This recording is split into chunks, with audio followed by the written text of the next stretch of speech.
Hello, I'm Darren Grimes and I'm at ARC conference with the one and only Conservative MP Miriam Cates. Miriam, thank you very much for your time today. Nice to be Miriam, here. you've just been on stage and you've just been talking about the very important topics like family.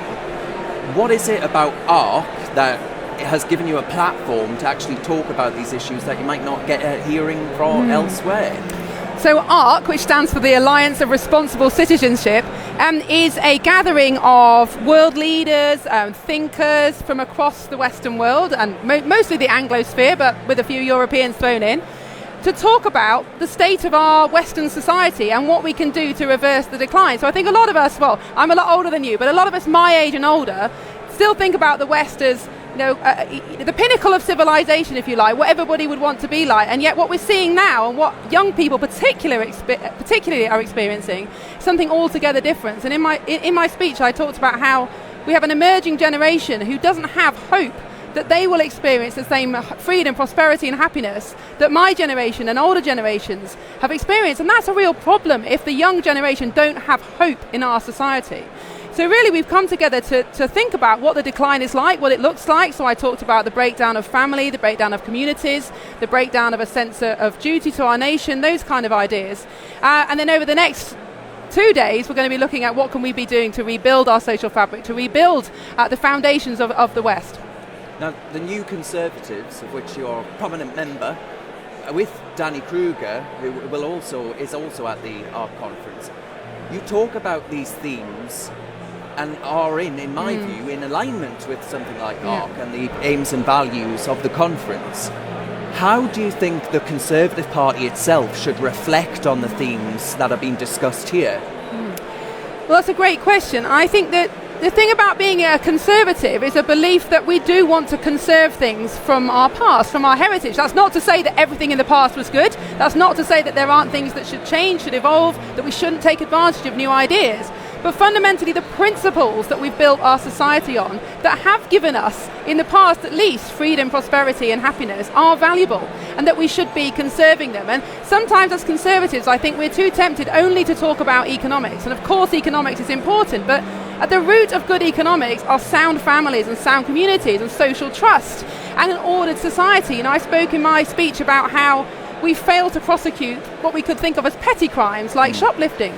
But that's not a minor issue. That really erodes people's sense of trust. It makes people frightened to go to the shops. It costs shops a lot of money. That is a serious problem. And yet I think we're too worried sometimes about talking about these problems in the social context that they really find themselves. So it is a great opportunity to talk about those things, but also to relate it to hopefully some optimism, hopefully a story of how we can get back to the kind of society that probably our parents and grandparents once experienced and that perhaps we can have again. And of course at the weekend we had the scenes of yet more hundreds of thousands of people on the streets, lots of them young people. Yeah. Why do you think we're failing to sell a conservative vision to people like that who perhaps want to rebel against the state and all the rest of it? Where have we gone wrong essentially in actually been unable to sell that message of this conference and others, like the Conservative Party, for example? So few young people now vote Conservative. Yeah. What's gone wrong? Is it education? Do you lay it at the door of the education system? Well, I think it's a combination of things, but fundamentally, I think a lot of young people do see our society as a failure, and in some ways, they are being taught to distrust the Western model in schools and universities, we know that. But if you don't have a hope of being able to afford a house, if you don't think you're ever going to get on the property ladder, if you're finding it impossible to start a family because of the increase in the cost of living, if you are, if you have mental health problems, if you're subjected to social media addiction and those kind of things, it's not surprising that the younger generation have been turned off the kind of pillars of Western society that older generations celebrate. And so really we've got to not just criticise young people, but really think about, well, how much have they lost? How can we restore to them the kind of freedom, prosperity and happiness that we have enjoyed?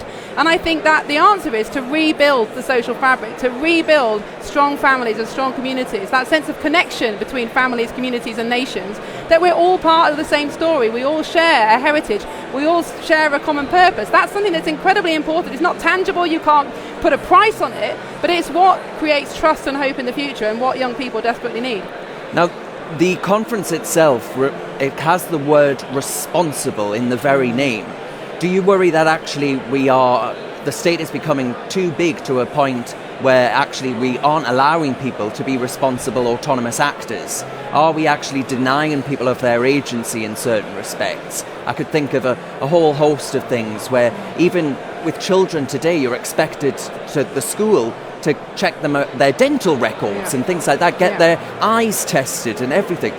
Is that actually a sign of an abdication of duty and responsibility from not just parents but the nation at large? Yes, I think that's absolutely true. The bigger the state gets and the more the state says it will do for you, the more people relinquish their own sense of responsibility, sometimes reluctantly, sometimes gladly, but eventually you get a society where nobody thinks it's their duty or responsibility to do a particular thing. And in my speech, I used the example of potty training toddlers, which might seem unrelated to some of these bigger ideas, but we've got a huge number of children now turning up in English schools that aren't potty trained. Now, 20 years ago, that was unthinkable. Yes. As a parent, there's no way you would have taken your child to school still in nappies.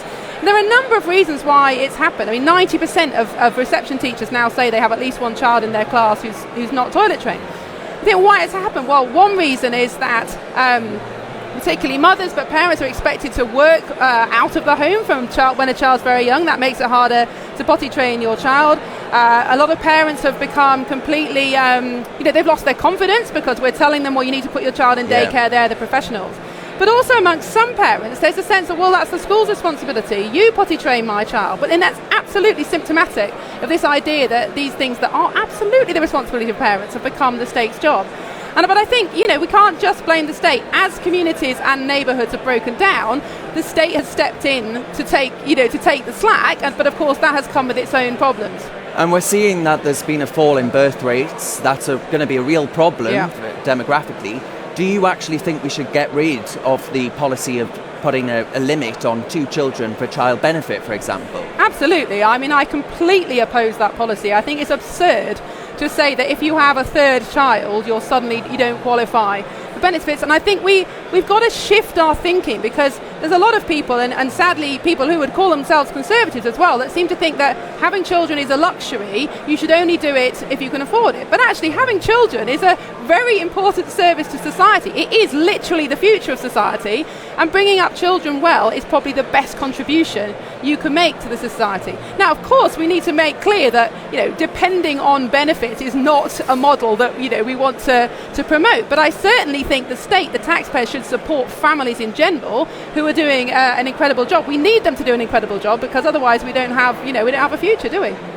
Now, just finally, the Labour Party would argue that actually they're the party for families, and they're the party for actually bringing back things like Sure Start, for example, and other things like that. Would you argue that the Conservative Party has taken its eye off the ball with childcare and these problems, where we are one country in which childcare is incredibly expensive, and people are feeling that that's a deterrent to having children? Would you argue that actually the Conservative Party isn't no longer the party of family and all those other important things? I'm not sure there is a party of family at the moment, Darren, and I think closing the Sure Start centres was a mistake. The government's current policy of family hubs, that is an attempt to revitalise that model and actually to expand it. It's a very good model. But I think that the problem with this premise that childcare in Britain is so expensive, it's not actually true. Childcare in Britain is more expensive as a proportion of families' net income than it is in other places. But that's because we take so much tax off families that their net income is lower. The raw cost of childcare is not particularly different to other parts of the world. It's just we take so much tax off families that it's then a bigger proportion of their costs. That's where we're going wrong.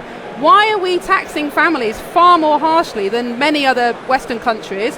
Why are we taxing families far more harshly than single people? At the very least, the tax system should be neutral, and you shouldn't be considerably worse off when you have a child or when one partner earns more than the other. The whole system is wrong. What we should be doing instead, if we're going to support families through any system, whether that's tax, child benefit, childcare, give families that money as cash or voucher or as tax credit to choose what they want to do with it, to choose how they bring up their child. That's the Conservative model. Now, lots of food for thought there, Miriam. You can see why she's a popular choice at this conference. But Miriam Cates, thank you very much for your time. Thanks, Darren.